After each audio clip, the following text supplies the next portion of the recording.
20-year-old ticket. A woman's being told to pay a Chicago parking ticket that dates back to 1997. Consumer investigator Jason Knowles getting results on this. And Jason, she has good reason to not pay this ticket.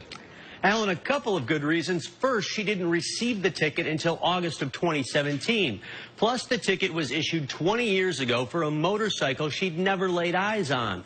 So how do you fight a ticket for a vehicle that's not yours? You contact the iTeam. I never even rode on a motorcycle. Kathleen Dagis says she was taken aback. That's because she got this collection notice in the mail that she was 20 years late paying a Chicago ticket for a motorcycle illegally parked on the south side. I was like going back in time. I was thinking, okay, where was I working? Dagis worked in Chicago, but she's never been to the neighborhood shown on the ticket, nor has she ever owned a motorcycle. So she called the collection agency, which told her she'd have to prove it.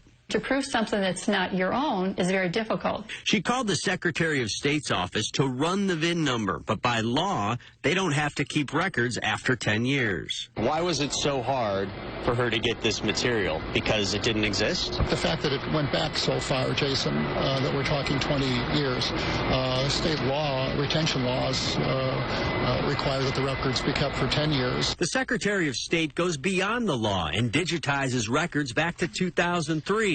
But that didn't help Dagis, so she contacted the iTeam.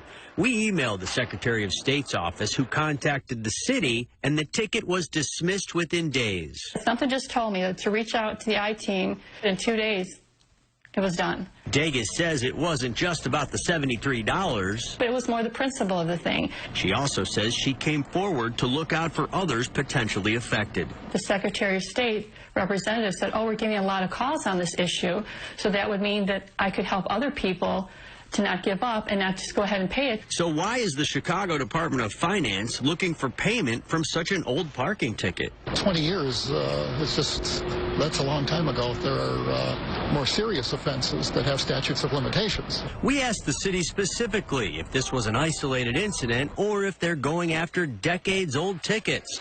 They never returned our calls or emails. Nobody wants anything on their record that's not theirs. The Secretary of State's office says if you are having the same problem, call them or go to their website. We put that information on abc7chicago.com and our free news app. If you have a ticket for a vehicle you've never owned, reach out to the iTeam. You can call our hotline 312-750-7TIP or message me on my Facebook page, Jason Knowles, ABC7. If there are more reports of this happening, maybe we can get you results too. We'll see. 20-year-old ticket. Such a long time ago. Jason, thanks.